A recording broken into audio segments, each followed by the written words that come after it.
Weilà raga, come state ragazzi? Welcome to today's video. We're going to be talking about indirect object pronouns. I'm going to be referencing material that we've covered in all of the previous lessons because each lesson is going to be building off of the last. So be sure to check out all those videos if you haven't seen them yet, particularly our video on direct object pronouns. So let's head on over to our whiteboard here.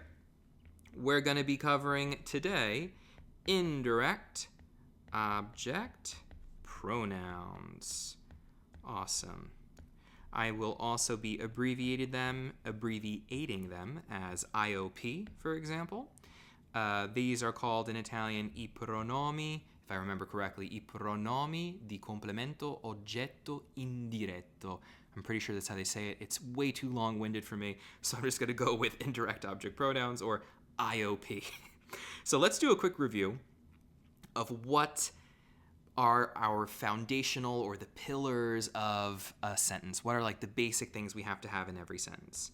So we have a subject. That is the person that is doing an action. I'm going to call that the actor in a sentence. We also have a verb. And the verb is the action. That's the thing the actor's doing, what the subject does. If I'm the subject and I'm saying I eat, I am the subject. What do? I eat. Subject and verb. Then we have a direct object. Now, the direct object receives the action. So, if I say I eat a pizza, what is receiving the action that I'm doing of eating? The pizza. It answers the question, what or who in a sentence. So eat what? Eat the pizza. That's the direct object. We can also have an indirect object in a sentence. And this receives the direct object. We tend to see this with verbs such as to give or to say. Anytime you have a verb that you can give something to someone or say something to someone. Anytime you're going to do both a thing and then it's going to be given to someone, that is when you know you've got an indirect object. We're obviously going to be reiterating this over and over and over again in different ways. So if it doesn't all make sense the first time you hear it, never worry about it. Really with anything in a language, because everything just keeps coming back. All right. And it's a good thing. It's not a bad thing. So let's take a look at this in an example. Seeing things in context is really the best, particularly with fine little points of grammar like this. Let's say Anna gives the book to Marco. So let's identify everything we have going on here, and I'm going to do it with all the highlighting once again. So let's take a look at what we've got going on up here. Okay, let's first begin. Let me just go in order of the highlights that I see them right here. All right, so let's do. The subject is the actor. Who's acting in this sentence? Anna. Now let's do the verb. The verb is the action. What is Anna doing? She gives. Now, what is it that she's giving? What is receiving this action of to give? The book. Who is she giving this book to? That's going to be the indirect object. To Marco. So she's giving the book to Marco. If it helps just to see it written, let's do this. This is the subject. This is the verb. This is the direct object.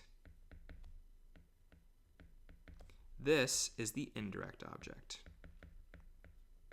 I do this little grammar overview even in English just to help us make sense of these words that we're using, because I don't want the term to get in the way of understanding the concept. Let's also look at this in Italian. Anna dà, I'm going to put it in order of everything we've got above. Il libro a Marco. So there we have it. Anna is doing what? Dà, she gives. What is she giving? The book. To whom does she give it? Or who is she giving it to? A Marco. That's our indirect object. So we're going to be focusing on replacing this right here with a pronoun. let's take a look at what those pronouns even are. But first, let's use this as our example just to see it in some context. Anna gli dà il libro. So now, what does this mean? This means Anna gives the book to him. So this ye that we're using, let's use that same purple color I was using before, means to him. In Italian, the object pronouns always go before the verb they have something to do with. That's the general rule of thumb. We went over a few other options in our direct object pronouns video, and we can talk about that again today, but the general rule is object pronouns, whether indirect or direct, go right before the verb they have to do with. Okay, nice. Excellent. So Anna gli dà il libro. Now, as you can see, I did not replace the direct object. We're going to do that in another lesson. We're going to change the direct object and the indirect object both with pronouns, but not today. We're just doing one. All right, cool. So now let's take a look at all of the indirect object pronouns. So indirect object pronouns. Let's just do it like that. Cool. All right. Got that color already set. We're good to go. So we have mi, ti, gli, le, ci, vi, gli once again. Now, you may be thinking, if you've seen our other lesson on direct object pronouns, wait a second, Tom. The mi, the ti, the ci, and the vi look very familiar. They're the same. That's because basically these pronouns don't only exist in one form. It just depends on how you're using them in a sentence.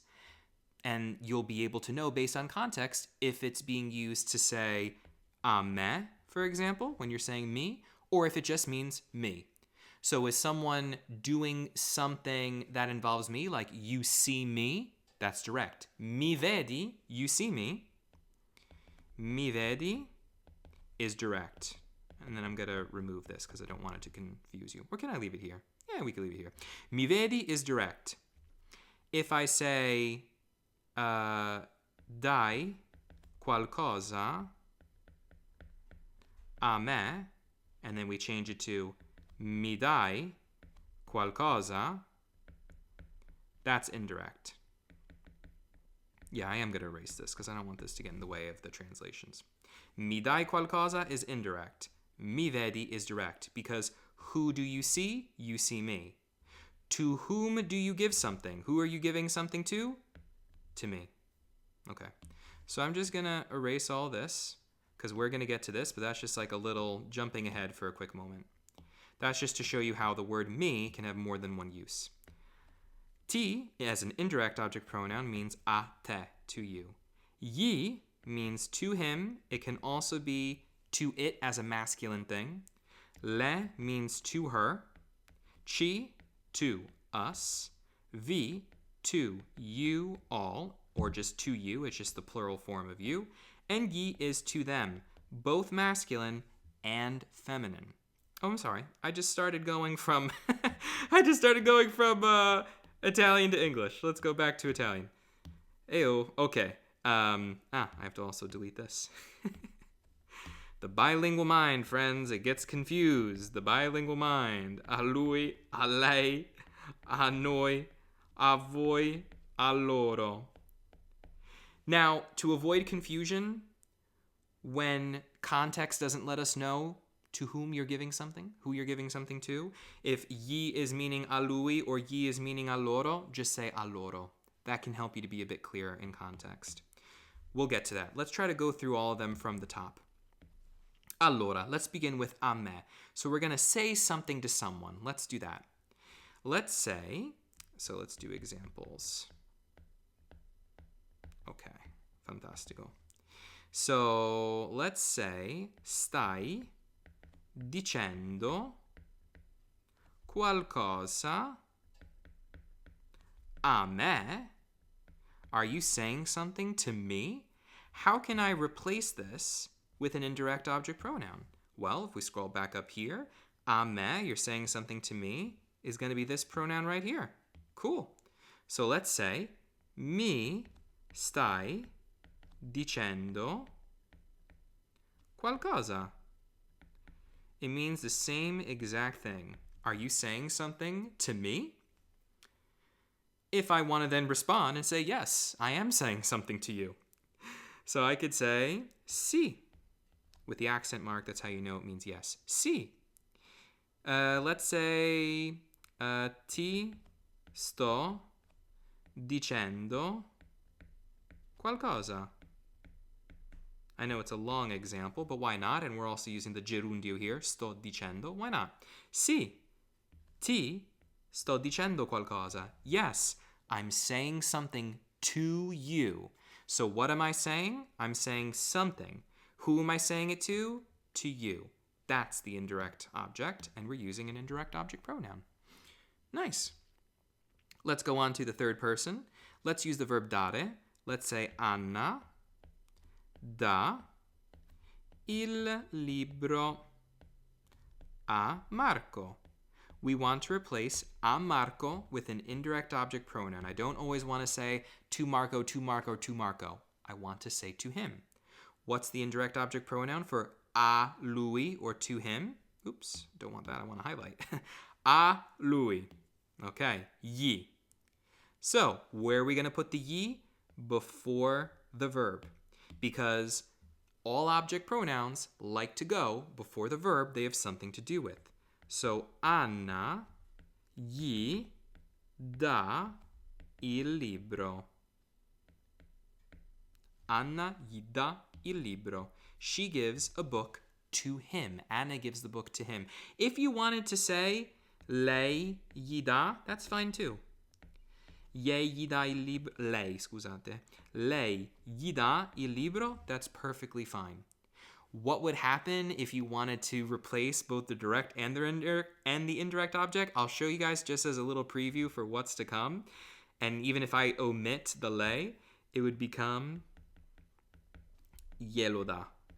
But that's coming in a future lesson, okay? But this is what happens when you replace both the direct object and the indirect object with a pronoun. They come together and they form this guy right here. But that's coming. We're not going to do that right now. All right, let's just get rid of all that. Beautiful. Okay.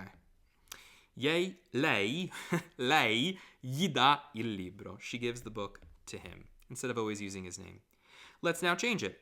Let's say Marco dà, let's say la foto a Anna. You may also find some people include the D euphonica, ad Anna, because it's two-letter A's next to each other, and you want, when you're speaking, to not have to say Anna. You could say ad Anna.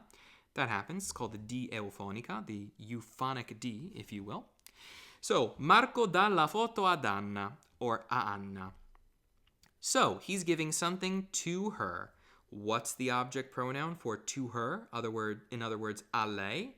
This one right here. Le. All right. Let's scroll back down. So we're going to say Marco le dà la foto. Why is it la foto? Because the full word is fotografia. Just because the word gets shortened and we take off this grafia, it doesn't change the fact that it's a feminine word because it's just an abbreviated version of a whole feminine word. So it's still la foto. So Marco le dà la foto. Marco gives the photo to her. Excellent. Let's move on to ci and vi. Let's say voglio dire. I want to now include two verbs, okay? Let's say voglio dire. Let's say la verità. I want to tell the truth. Voglio dire la verità a... Oh, I wanted to do noi first. Okay, so I'm just going to change the verb here in the beginning. We're going to make it vuoi. tu vuoi dire la verità a noi? Do you want to tell the truth to us? You can respond by saying sì. Oh, nice. This is how we can use noi and voi. So, before I do that, we'll do that after. Let's say, ci vuoi dire la verità? Okay.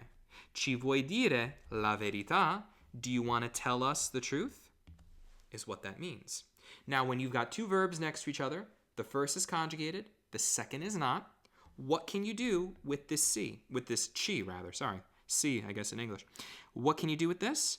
You can actually move it and put it at the end of the verb that's not conjugated, because it still has something to do with this family of verbs, these two right here. Vuoi dire. So what can it become? Vuoi dirci la verità? Do you want to tell us the truth? And you can put the ci right here. Vuoi dirci la verità? Nice. I'll just underline it. It'll be a little easier. Do you want to tell us the truth? A lot of English speakers like this way because it's word order very similar to English. Now, what I was getting at before is to just do the response to this. Hey, you want to tell us the truth? You want to tell us the truth? Okay. Yes, I want to tell you all the truth. Because when we're first talking about us and now the person's responding, he's going to refer to us as you all. So we're going to say sì. Voglio. I'm first going to write it like this. Voglio dire la verità a voi. But most people, how would they actually respond? They would say sì. Voglio dirvi la verità. Or they'll just respond with saying sì. When in doubt, obviously you could do that. So you can put the vi at the end of dirvi, at the end of dire. You can say sì. Vi voglio dire. I know I'm writing out the whole thing. La verità. Okay? Sì. Vi voglio dire la verità. Yes, I want to tell the truth to you guys. Say the truth to you all. There you have it. And then, now that we're getting the hang of it, I hope at this point you're kind of feeling like, okay, Tom, I got it. Like, why do you keep spelling everything out? I've got it. That's good if you're feeling that way. If you haven't yet, that's fine. No problem. That's no problem. That's also why I continue on. Let's now use gli for meaning loro. Let's say we're going to tell the truth to them. Let's just use the same example. Let's say voglio dire. Let's say qualcosa. We'll change it up.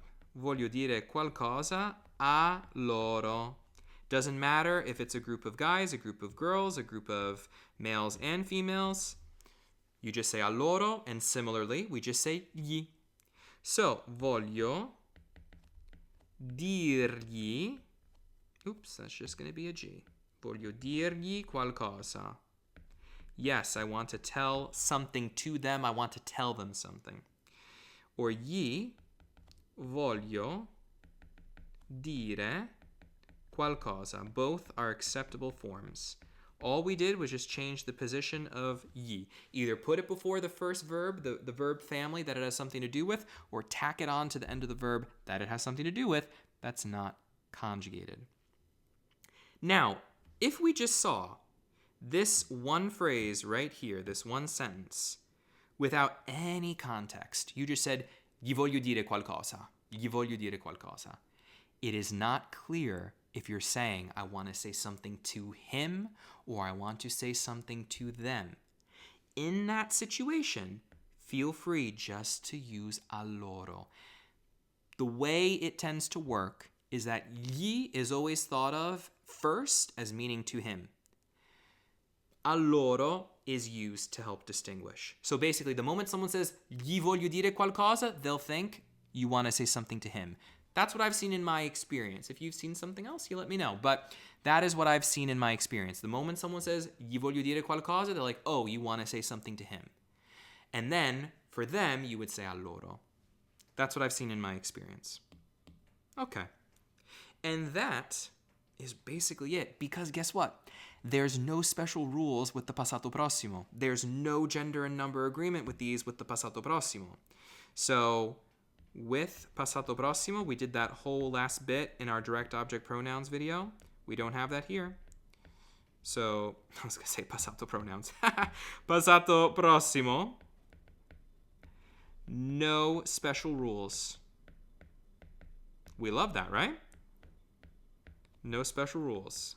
We're happy. So with the passato prossimo, no special rules. Nothing fancy going on. If I said, for example, let's use this one right here, right? Gli voglio dire qualcosa. Okay.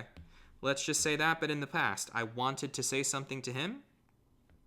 Gli ho voluto dire qualcosa. Gli ho voluto dire qualcosa. I wanted to say something to him.